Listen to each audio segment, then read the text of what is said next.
Hey guys, it's me, Everything Z, and I know using a clickbaity, black bar over eyes ass thumbnail for my first video is a bold choice, but you clicked on it, so it worked, right?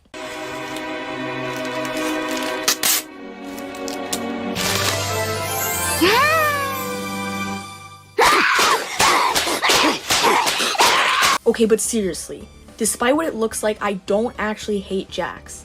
In fact, I like him. He'd be near the bottom of a character ranking, but I think he's a cliche yet solid character with one major flaw dragging him down that I'll get into later on in the video.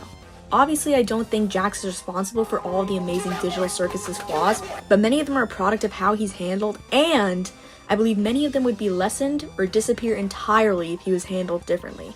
With the finale of TADC on the horizon, I wanted to talk about it. Some disclaimers before we continue.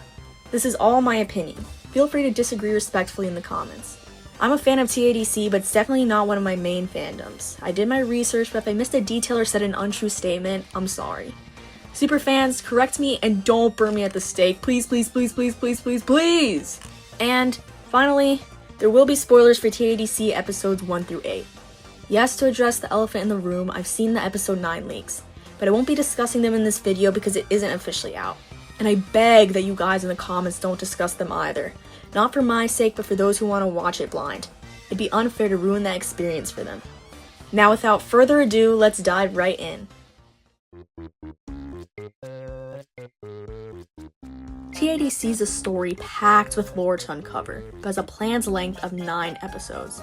To fully flesh everything out and answer all the important questions, the show's time has to be used wisely.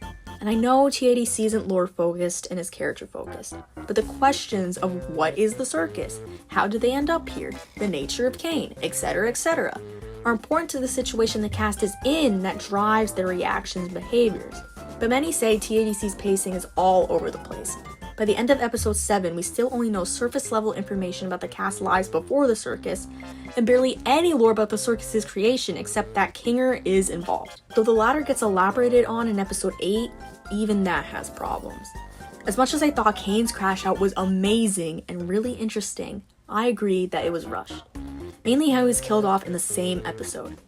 I don't feel like it's too egregious, it hasn't taken me out of my enjoyment compared to other shows with pacing problems, but I really think the series would benefit from being longer, giving us more time with the characters to flesh them out and spread out lore drops, rather than saving most of them for the finale. The premise and characters desperately need time to breathe.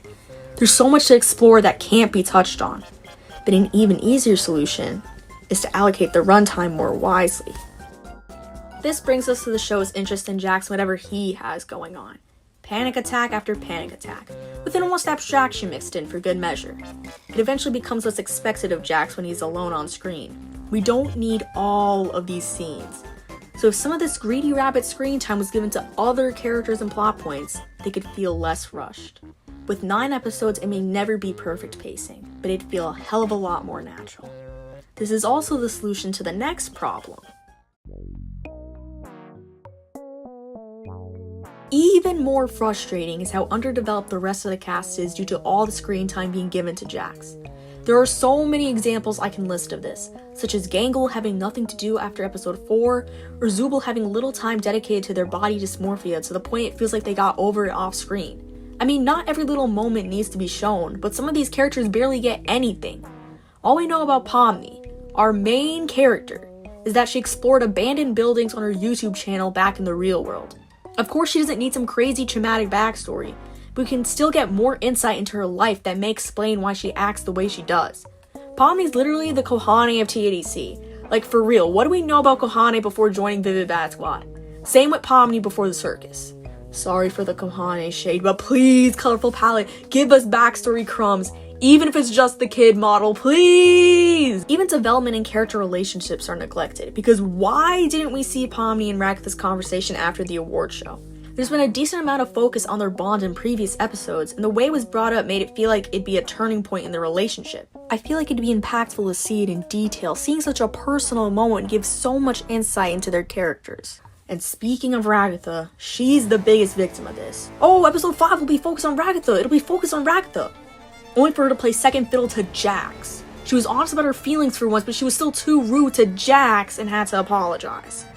I know I said in the beginning I wasn't a Jax hater, but every time I remember how Ragged the Spotlight was stolen, all of a sudden I switch up. All of a sudden, there's hate in my heart. She's such an interesting and low-key relatable character to me, and she seemed important to Pomni and Jax's characters. This leads me to a common argument in support of Jax's screen time. He's the main character alongside Pomni. That's why he has so much focus. Okay, 2 things about that. 1. The show didn't do a very good job establishing that fact in my opinion. He only really started getting more emphasis beginning in episode 5. Before, there was a sense that TADC was an ensemble show. I feel like there should have been more key interactions between Pomni and Jax if the show wanted to establish him as an MC on the same level as her. But even if they did, Jax as an MC isn't an excuse for the lacking development of the other characters. Okay, I know I'm low-key a fraud for not having watched Avatar: The Last Airbender, but based on what I've heard from fans in real life and online, Aang is the main character, but all the other members of Team Avatar are just as fleshed out and have their own arcs. More focus on one character isn't a call to neglect the rest. And again, if they just balanced the screen time between the TADC cast, there'd be more opportunities to explore the other characters. It's extra annoying because, again, I keep saying this word, all the Jax scenes don't even say anything new. He pushes people away out of fear of getting hurt. He's panicking that the people in the circus are real and not just cartoon characters, so on and so forth. We're getting so much Jax content, yet it's not moving his character forward beyond previously conveyed info.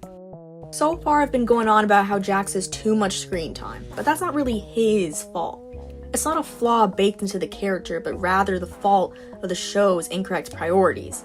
It's Goose favoring him and putting him in the spotlight that causes this, but it also causes something else. The main flaw with Jax's writing that I mentioned at the beginning of the video. The biggest reason people hate Jax is that he avoids taking accountability for his assholish and even abusive behavior towards the cast.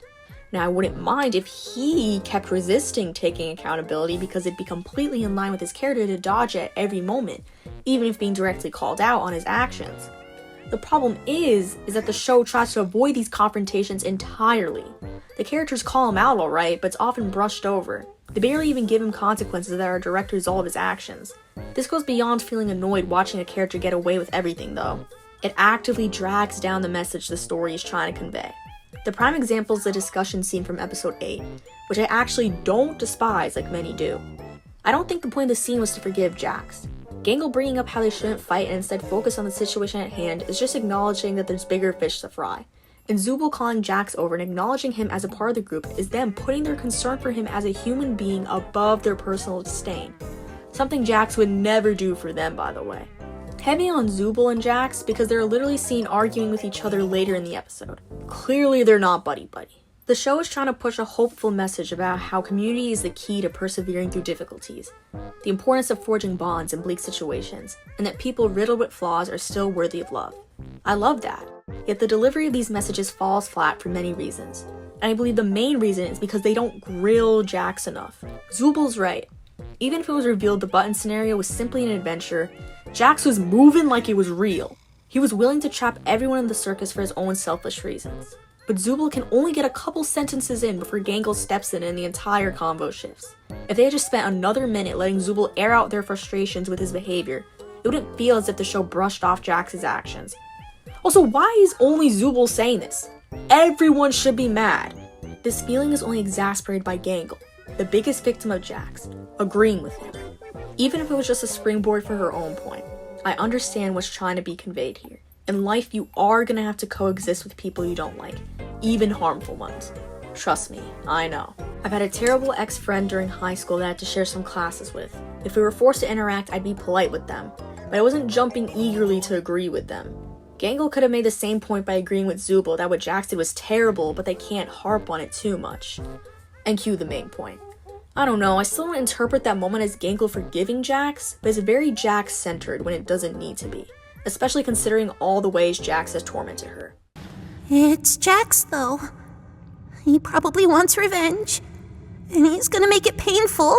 You're not his toy. It sometimes doesn't feel that way. But the biggest offender of defending Jax is none other than Pomni. She fought with him in one scene, but it's completely outweighed by all the times she consistently tries to reach out to him even though there's nothing more to me, so please, stop looking. Like, I appreciate your empathy, girl, but please, we need your episode 6 energy right now. He isn't being grilled enough. Grill him more, goddammit. Can you take anything seriously? You reached out to me, not the other way around. I don't show up to any funerals. Yeah, I bet you don't. Because you're scared. You're scared you'll actually show a human emotion. And even on my first watch of the episode, I immediately raised my eyebrows at her saying, we've all done bad things. Again, I get the point. But did you guys really all do bad things? Anything they've done looks like nothing next to Jax. I think a great character to compare Jax to in this situation is Luca from Alien Stage. There are many criticisms for that series' writing to be made, including its handling of female characters, similarly to TAC. But I think it does an amazing job at creating morally gray characters. From the jump, Luca's a huge op. He's ruthless and manipulative, exploiting the deaths of other characters' loved ones for the sake of winning. And exploring his childhood in the Annexed Garden only reveals his violent and forceful tendencies. But at the same time, piece by piece, we get his backstory. Luca was artificially created to become the perfect performer for Alien Stage, harshly trained and abused by his alien master and thrown into life or death situations under the thin veil of mere singing battles. He didn't have a proper upbringing. No one taught him social cues or normal morality. He was just trying to survive under the aliens' cruelty. Horrible, right? But the series never tried to justify his actions. When Maisie beats the shit out of him in Karma, it's not only satisfying for Luca to face some comeuppance, but we know enough about Maisie herself to understand she suffered too. Not only the general suffering of being in the world of Alien Stage, but also suffering specifically at the hands of Luca. From the death of Sua being used against her during the round when she was singing against Luca, or watching her friend Till die losing against him. Many Luca fans argue that Maisie was wrong for beating him up and use his backstory as their explanation.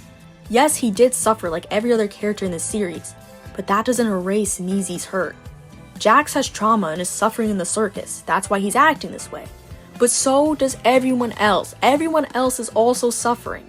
Different coping mechanisms, but still no excuse. We get so many scenes of Jax being sad shoved down our throat, as if that's all the show wants us to acknowledge. If we only ever saw the tragic side of Luca, he wouldn't be an effective or gripping character at all. There's a good message TADC wants to convey, but the handling of Jax drags it down completely, ruining any goodwill it had. When the characters worry about him abstracting, I can't help but wonder if it's even warranted. I really like TADC. It has so many amazing things. But the poor execution of Jax and the incessant need to focus on him is dragging the entire show down. All of TADC's eggs are going to one basket labeled with his face, and that's no way to write a story. Every element needs to have an equal amount of care put into it so that everything can come together as a unified vision. And based on what I've read and seen of the finale leaks, it only proved my point even more. When it officially releases, I'm definitely going to make a follow-up video. If you made it to the end of the video, thank you so much for watching. Making YouTube videos has always been a dream, and I did do so in elementary school, but it was obviously low quality, and because I did whatever I wanted on here, it was 75% Gacha Life content. But it's better now than never to make the first step into making this a consistent hobby, especially focusing on opinion-based content like rankings, reviews, and rants.